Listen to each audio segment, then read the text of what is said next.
First time I heard man on the move, felt like my heart was in bloom. Ain't the type to get praised, but get credit when credit's due. Lately I'm feeling I should stop saying lately.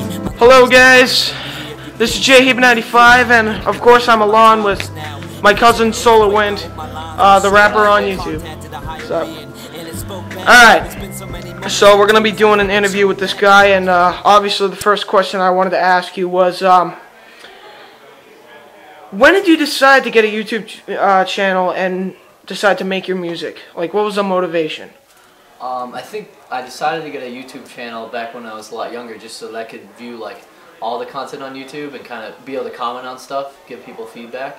And then when I was about 16, or actually when I was 12, I wrote my first song, and then I got more into music when I was like 16, and decided I would promote it a lot on YouTube because I thought that was a better, atmosphere to do it than on MySpace. Because MySpace, there's a lot of ads and everything. So yeah, and it's very virusware and all that. Right, you can't really trust the site. YouTube was better, especially in the early days of really it was a really good community for rappers and MCs. So that's why I wanted to do it there. Yes, and obviously you worked with partners before, and in your recent video of These Are My Words featuring you and Spike Roscoe. Yeah. Tell us a little about Spike Roscoe. Yeah, so this was my last collaboration that I did with Spike. We kind of have been reaching out to each other over the past year. I've been following some of his work. I know he had an album out called like The Philosopher's Dream or something like that, which I listened to. And I really saw Spike as someone who was really good with like expressing emotion in his songs, and I looked for that in an artist, and the fact that he's pretty young too was really impressive to me. I think he'll do awesome in the future. He's way ahead of where I was at that age, and I think the song came out really good. It's got a good message. And will we see you doing more rap music with Spike Roscoe? Yeah, I think in the future I definitely like to do a song or two more with him. And right now I'm also working with some artists at Stonehill, the college that I go to. One by the name of Rex, and we'll be coming out with some songs together. And I'd like to promote the new album that I'll be doing in the mixtape the mixtape's No Chains Attached, and the album will be called Lightspeed, and that will be available on iTunes and everything. So that should be really exciting. And you've made mixtape before, so tell us about the one you made way back in Washington, D.C. when you were there. Yeah, so that was my first mixtape that I came up with. It was called Classic, and kind of the theme of that mixtape, originally I was going to call it Redoing All the Classics. So I was going to take a lot of classic beats and classic songs that I had a lot of respect for and kind of redo them and put my own flair on it. And then I just decided to call it just plain classic, because I wanted to say, like, I'm not redoing them, I want them to stand like the way they are. I was really happy to get that out. I think a lot of people downloaded it and seemed to like it. But as always, like as an artist, I want to keep progressing and making stuff better. So using better equipment, getting better beats, and just having everything be totally original is what I'm going for. Yeah, and then your Facebook page, a lot of people also know you as a soccer player. Like, how's that going out for you? Just out of curiosity. Yeah. So I mean, like, in my other daily life, when I'm not being a rapper, also I do a lot of other stuff. One being soccer. I played since I was 5, and played in college. My career has kind of come to a close, and in college our team made the playoffs, which was awesome. But so I think from now on I'll just be kind of playing for fun, no longer like really competitively. But it's something I want to keep going, for the rest of my life as long as I can play. And you have as much as soccer and rapping, you are good at a lot of other stuff. Like, what are other stuff that you do on Facebook or YouTube?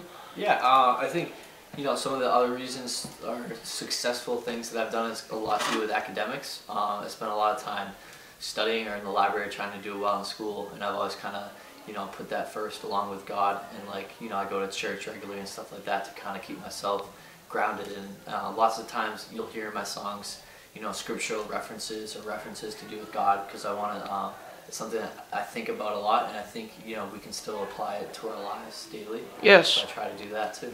Absolutely. And your cousin, or not cousin, that's my cousin. Your brother Derek, obviously known as Drock 337733 now.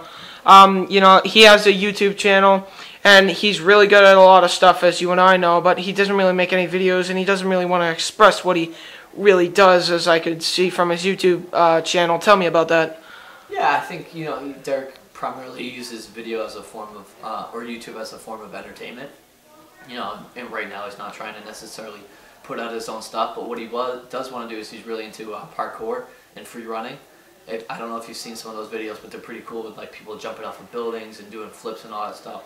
And we've accumulated some footage of him doing that stuff. So I might either put it on my channel or put it on his, depending on, like, you know, if I put it on my channel, it might get some more views initially.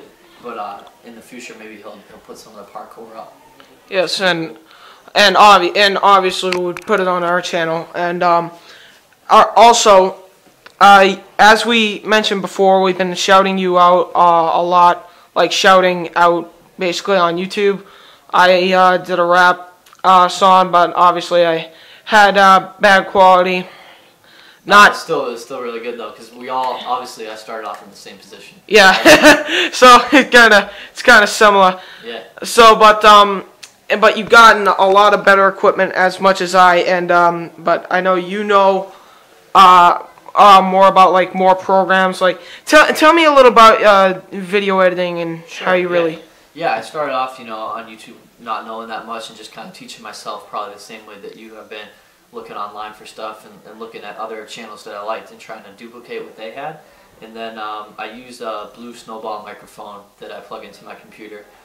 Pretty soon I'll be getting like an M audio box and then plugging into like a you know, more expensive mic. I have a MacBook Pro, and then I have GarageBand, and that's what I've been using. Before that I had Cool Edit Pro, which is like an Adobe software. And so far, like, you know, I think you can get pretty much professional quality with these equipment, but you can always make it better. And then with editing the video, now I use iMovie, and before I just used Windows Movie Maker. I know some people have said good stuff about like Sony Vegas editor. I don't know if you've heard of that, which can be good. Yes, I have heard of that. As a matter of fact, I want that for Christmas. Yeah. So. Now another question I want to ask is, tell me a little bit about this Celtics story that you had on YouTube. Like, I want to get more into this. Like, which video was this? The one where I said I jinxed the Celtics? Yeah. That was funny. Like, that was after I had come home from Washington, D.C. I was kind of freestyling in the car, and I was recording it, and I think I said a line about the Celtics where I said they were going to win. And later on that day I went to the game, and we got smoked. And I recorded some of the scenes just kind of saying like, oh, I jinxed the Celtics, like it was my fault, just kind of as a joke. And I thought it was just kind of funny the way I edited it together. It had hopefully like some laughs at my expense. That's all I was supposed to do. Yes. Sometimes you can't really predict what's going to happen in the future, you know? You're right. Or sometimes if you do, it kind of blows up in your face. Yes. Also, you've made your own variations of like freestyles from artists. I remember seeing this video where you were like, I'm ill. The I'm ill cipher. Yes. Okay. And you made this video a while back. You made like was it like your own variation or the same version? Yeah, those were like so in the past I've entered in a lot of contests called ciphers on YouTube, where one rapper will start it, and it will basically be like a variation of a beat that they made or a subject that they want you to touch upon. I think that one was hosted by Still Aware, so that's another artist I have kind of featured on my page. I think he actually has more subscribers than I do, but you know, I still like to promote him. And yeah, just, you know, in the past I've done a lot of those. I've done less this year because I'm just trying to work on my stuff and make sure it's perfect before I enter into any more like little contests, because they kind of like, there's like a new one every day it seems like, and they take up time. And I'm starting to really focus on the producers that I work with in my own songs. Yeah, so like, but like, so basically you're saying like the challenges on this rapping thing are not exactly your thing. You actually like want to take your time with your music and everything like that, right? Yeah, I think there's a time and a place to, you know, try to get your name out and win these contests. But at the end of the day, you got to think of like, am I really working on what I need to do in, you know, producing my albums and my mixtapes, or that I would just want to be a YouTube rapper? At the end of the day, I don't think it's a negative thing to start off there, but I want to eventually get signed and do some things that are a little bit bigger. But obviously I'm never going to forget like my roots, like, you know, Justin Bieber. Even if you don't like him or he's pop, he got to start on YouTube and now he's a millionaire, you know? So it can happen. People can get noticed on YouTube, so I'm not downplaying it at all. Yeah, so like, it's not like that. Basically what you're saying is it's not like really the size of the dog in the fight is the size of fighting the dog. You got to push your way forward. I get where you're coming at. And also, sponsored on our channels, we hope that you make a lot more videos soon, so maybe we can get like maybe a little spoiler alert on other projects that you may be making in the future. Yeah, sure. As always, and I think over this break, I'll be writing a lot more. I've written probably over 150 songs and, you know, thousands of verses, so sometimes it's hard to pick which ones I want to put up online. But I will say, you know, I might want to feature the song that I made with Rex, if I mentioned that artist. And I do want to make a song with City and Error. Those are a few other rappers you might want to check out on their channels. I actually went and I met that kid Error in New York City, and we had like a freestyle session, but we haven't made a track yet. I'd like to do a song with them, so I might put that on YouTube. But what I am really trying to focus on is finishing up my album. So I'll probably release a few new tracks from what will be coming on the album. That's the spoiler words, but I'm not going to give away their names yet. Alright, and a question is, say if you were going to work with a celebrity in rapping, like this could be like, and this is just a fantasy thing, this is a fantasy question, but I might as well throw it out there. Sure. I'll just give an example, like John Cena. He started his career really, basically more of his WWE career on rapping. So like, say if you were decided to go into soccer, but you also wanted to do a few freestyles in your soccer tournaments, like, how do you think that would like be a turnabout? Huh. Yeah, like, so were you asking, like, if I wanted to do a song with a celebrity, or if... yeah, like, say if you were going to be working with this particular guy in a song. Yeah, if I could choose... Well, it's tough to choose, like, one artist, but two in particular I have in mind that have been a big influence on me is Nas and Eminem. And I know everyone knows who Eminem is, but I think for a lot of people, even though he's so well known, he really is one of the most talented guys. I think I like his recent effort on recovery to kind of come back and promote, you know, not using drugs and not doing all these things, and he's still so good at what he does.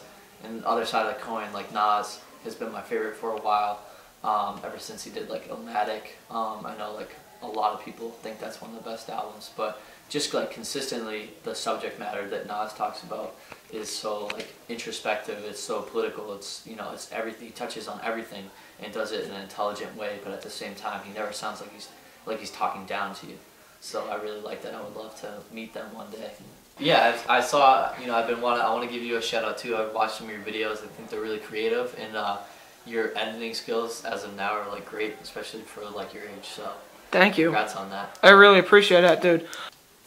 Well, this was really interesting that you were able to take up the time for the time of Anik About 97 to actually have an interview with you, SolarWind, and I'd like to say thank you very much for your time. Thank you for your time, man. All right, and this has been Jabe95 and his cousin SolarWind. Peace. And we'll see you guys later. Peace out.